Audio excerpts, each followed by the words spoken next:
네, 반갑습니다. 목적지를 향한 보험 나침반 이주영 팀장입니다. 네, 오늘은 고혈압약 혹은 고지혈증 약 등을 드시는 고객분들께 플랜 하나를 추천드리려고 왔습니다. 자, 기존에 약을 드시는 소비자분들께서는요, 뇌심 진단비는 건강치 무할증 승인이 어렵기 때문에 보통 유병자 보험, 그 중에서도 조금 조건이 까다로운 335라는 유병자 보험들을 요즘은 많이 선택하고 계십니다. 굉장히 대중화된 상품 중에 하나가 됐죠. 하지만 상품을 쭉 비교해본 결과 꼭 저 유병자 보험만이 답은 아니라는 생각이 들었어요. 오히려 경우에 따라서는 오늘 안내드릴 이 플랜이 더 유리하다는 판단이 들었습니다. 바로 약봉투 플랜입니다.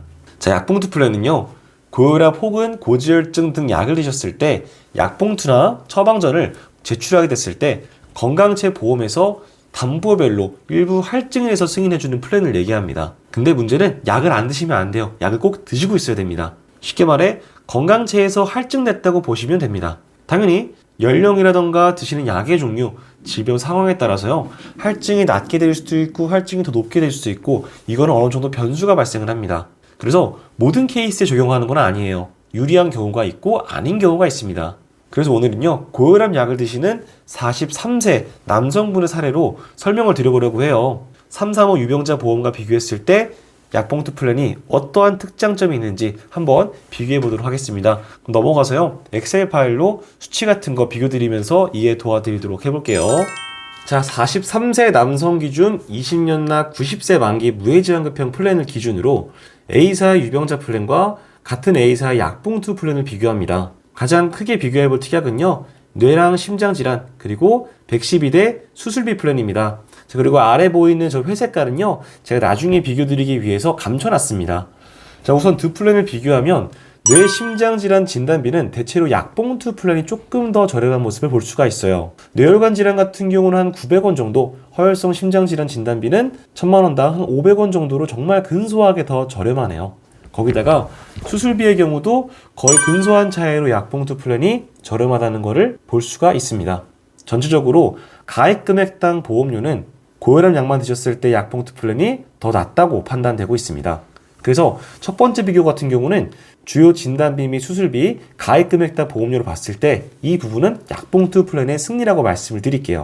자, 그 다음은 뇌랑 심장질환 가입 한도를 볼 건데요. 우선 좌측의 유병자 플랜의 경우 뇌혈관 질환과 허혈성 심장질환 진단비가 60세까지 2천만원 최대 한도로 가입이 가능합니다. 다만 약봉투 플랜의 경우는 40세 기준으로 가입 금액이 1000만원이에요. 그래서 어쩔 수 없이 뇌졸중과 급성 심근경색을 추가한 겁니다.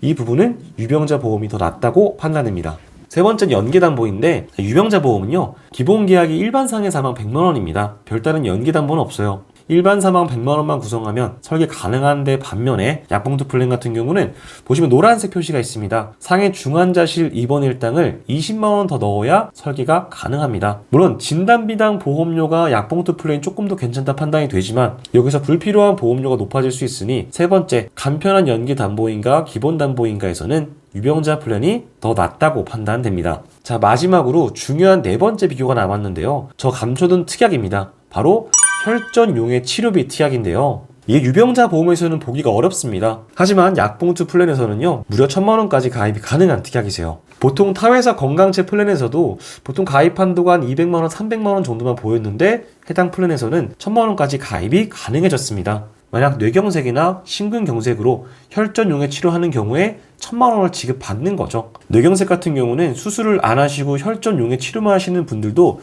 제 주위에 계시는데, 그런 케이스에 우리가 1000만원을 지급받을 수가 있는 겁니다. 그리고 각 1000만원당 보험료 합치더라도 보험료가 2000원이 안 되는 수준이죠. 정리를 드리면 저 혈전용해제 특약을 추가했음에도 불구하고 보험료 차이는 거의 없습니다. 거기다가 약봉투 플랜 같은 경우는 납입 면제에 암, 뇌졸중, 심근경색뿐만 아니라 추가적으로 말기 폐질환, 간질환, 신장질환까지 추가가 되고 있죠. 만약에 뇌혈관 질환이나 허혈성 심장질환 진단비를 한 번에 2천만원까지 가입하실 계획이 아니라면 저는 약봉투 플랜으로 진행을 추천드리겠습니다. 자, 조금 어려우셨죠? 엑셀용이 조금 어려울 수 있으니 한번 정리를 드리겠습니다. 자, 단일 질환이고 혈전용해제 특약 추가를 원하시는 분들은요, 약봉투 플랜을 추천드리겠습니다. 그러나 내가 고혈압이나 고지혈증이 한 개만 드시는 게 아니라 다른 약을 드시고 다른 질환이 같이 있다, 그런 경우, 혹은 내가 뇌혈관 질환이라던가 허혈성 심장질환 진단비를 2천만 원까지 가입 원하신다. 이러한 경우는 335 유병자 보험을 추천드리겠습니다. 당연히 정확한 내용은 심사를 거쳐봐야 되기 때문에 해당 플랜에서는 변동성이 생길 수 있다는 점 감안하시면 좋을 것 같습니다. 자, 물론 이번 케이스는요, 어디까지나 고혈압 약만 드시는 경우였어요. 2가지나 3가지 약을 드시는 경우라면 할증폭이 커지거나 혹은 가입 자체가 안 되는 경우가 많습니다. 그런 경우에는 약봉투 플랜이 아니라 335 유병자 보험을 선택해야겠죠. 상황별로 방향성은 정말 달라질 수가 있습니다. 보험 나치판TV는 항상 그 기준에 답을 드리기 위해서 오늘도 정성껏 상담 드리고 있습니다. 네, 궁금하신 부분들, 고민되시는 사항은요, 위에 연락처 통해서 이주영 팀장에게 말씀 주세요. 여러분들의 올바른 보험 나침반이 되어드리겠습니다. 감사합니다. 본 광고는 손해보험 광고심의 기준을 준수하였으며 유효기간은 심의일로부터 1년입니다.